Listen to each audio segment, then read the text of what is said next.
Hello everyone, स्वागत है आपका वेदांगा इंस्टीट्यूट फॉर सिविल सर्विसेज में। रूस और यूक्रेन की जो लड़ाई है पिछले 2.5 साल से ज्यादा समय से चल रही है और लगातार यूक्रेन जो है वो रूस को काउंटर अटैक जो है रूस पर कर रहा है। कई क्षेत्र यूक्रेन के ऐसे थे जिन पर रूस का कब्जा है, अभी भी कब्जा है। रूस लगातार वहां फायरिंग करता है और उस एरिया को कब्जा रखा है और रूस उस एरिया में जनमत संग्रह की बात कर रहा है। लेकिन एक दो दिन में अचानक से एक ऐसी खबर आई कि रूस के अंदर यूक्रेन की सेना घुस गई है, वो भी 1-2 किलोमीटर नहीं, 30 से 40 किलोमीटर के एरिया को कब्जा लिया है। और ये एरिया सभी रिहायशी इलाके हैं, यहाँ लोग रहते हैं और इन लोगों को अब समस्याएं जो है हो रही हैं। बड़े ही प्लांट तरीके से यूक्रेन ने पता नहीं चलने दिया, रूस की इंटेलिजेंस एजेंसीज पता नहीं कैसे फेल हुई और यूक्रेन ने पूरी दुनिया से जो है कहते हैं कि छिपाकर एक काम कर दिया कि रूस के अंदर जो है 30 किलोमीटर तक घुस गए।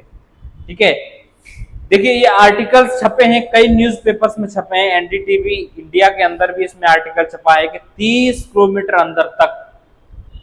ठीक है, एक कुरक्स करके एरिया है, मैं भी आपको मैप के जरिए उसको बताऊंगा। उस एरिया के अंदर जो है ये ट्रूप्स घुस चुके हैं रसिया की टेरिटरी के अंदर। ठीक है, ये बीबीसी ने भी इसको कवर किया है कि जो है मॉस्को ने कंफर्म किया है कि हाँ उसके अंदर जो है उसकी सीमा के अंदर जो है वो ट्रूप्स घुस चुके हैं। हालांकि इस चीज की जानकारी न तो अमेरिका को पहले से थी, ऐसा बताया जा रहा है कि ऐसी कोई घटना घटने वाली है, न और किसी कंट्री को इसके बारे में जानकारी थी। यूक्रेन के जो राष्ट्रपति हैं जेलेंस्की, उन्होंने कंफर्म किया कि हाँ हमारी जो सेना है वो रूस के अंदर घुस चुकी है।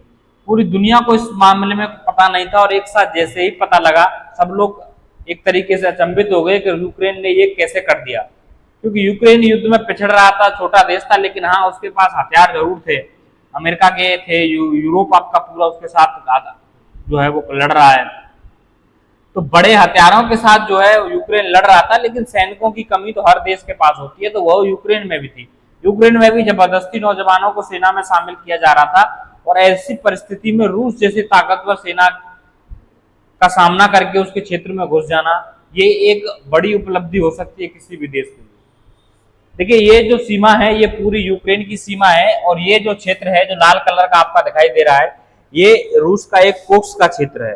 ठीक है, इस क्षेत्र के अंदर जो है वो आपका इस क्षेत्र के अंदर रूस की जो सेना है वो बहुत ज्यादा एक्टिव नहीं है, यानी कि एक तरीके से समझ लीजिए कि यहाँ इस क्षेत्र के अंदर रूस की सेना जो है नहीं है। इससे जस्ट नीचे वाले जो एरियाज हैं ये खार्किव का एरिया है यूक्रेन का। आपको पता होगा खार्किव पर ही सबसे ज्यादा अटैक रूस के हुए थे। तो यहाँ नीचे की तरफ रूस का पूरा डिप्लॉयमेंट है, ऊपर की तरफ यहाँ रूस की सेना नहीं थी एक्टिव मोड में, न यहाँ सैनिक तैनात थे। इसी का फायदा जो है यूक्रेन ने उठाया। उठाने का एक रीजन ये है कि रूस के क्षेत्र के अंदर घुस जाएंगे तो ये हो सकता है कि अदला बदली के लिए यूक्रेन दबाव बनाए कि भाई देखो हम आपके क्षेत्र खाली करेंगे, आप हमारे वाले ये खाली करो। क्योंकि रूस की जो मांग है वो ये है कि जिन क्षेत्रों पर यहाँ कब्जा कर रखा है इसने, उन क्षेत्रों में जनमत संग्रह कराया जाए, यानी कि लोगों से पूछा जाए कि वो रूस के साथ रहना चाहते हैं कि जो है यूक्रेन के साथ रहना चाहते हैं। और ज्यादातर वहां जो है वो एंटी यूक्रेन टाइप की जो चीजें हैं वो डेवलप कर दी हैं वहां। तो रूस को भरोसा है रूस को कि वो लोग जो है वो रूस के साथ ही जाएंगे, इसलिए रूस ऐसी डिमांड कर रहा है। तो इसको काउंटर करने के लिए भी यूक्रेन इसको यूज कर सकता है। ठीक है, हो सकता है कि यूक्रेन की जो सेना है या ज्यादा समय तक न टिक पाए, लेकिन एक चीज है कि यहाँ सेना एक साथ एंटर नहीं किया, धीरे धीरे छोटे छोटे टुकड़ियों में छोटे छोटे उसमें जो है वो सैनिकों को एंटर कराया एरियाज में और 30 किलोमीटर के एरिया को कब्जा लिया। इसमें रहने वाले रिहायशी लोगों के लिए समस्याएं हो रही हैं क्योंकि वॉर जैसी सिचुएशन अब यहाँ हो गई है। ठीक है, रूस ने भी अपनी सेना यहाँ बढ़ा दी है, सेना अब लड़ाई यहाँ हो सकता है कि भीषण हो, लेकिन यूक्रेन ने एक साइकोलॉजिकल कहते हैं कि मानसिक गेम जो है वो रूस के साथ खेल दिया और बड़ा मानसिक गेम है। खासकर रूस के जो सपोर्टर देश थे या फिर रूस की जो सपोर्ट करते थे जो लोग, उनके लिए एक बड़े अचंभित करने वाली बात है कि यूक्रेन की सेना रूस के अंदर घुस गई। भारत में भी लोग देख रहे थे कि रूस इतना कमजोर हो गया कि सेना घुस गई, क्योंकि यहाँ सेना तैनात नहीं थी रसिया की। रसिया समझ रहा था कि यूक्रेन अब उतना ताकतवर नहीं रहा है तो यहाँ नहीं घुस पाएगा, इस तरीके की हरकत करने का समय इसके पास कहाँ है, सैनिक कहाँ है इसके पास। उसी का फायदा जो है वो यूक्रेन ने उठा लिया है। ठीक है, और एक बड़ा साइकोलॉजिकल गेम है, दुनिया भर के अखबारों में छप रहा होगा कि अब यूक्रेन के जो सेना है वो रसिया में छप गई, तो एक मानसिक प्रेशर जो है वो रूस के ऊपर बनेगा। और हो सकता है कि यहाँ बड़ी लड़ाई हो, यहाँ का जो रिहायशी इलाके हैं वो पूरी तरीके से डिस्ट्रॉय हो जाएं, या ये भी हो सकता है कि यूक्रेन अपनी सेना को वापस बुला ले, या फिर दोनों में अदला बदली जैसी कोई स्थिति पैदा करने के लिए यूक्रेन ऐसा कर रहा हो।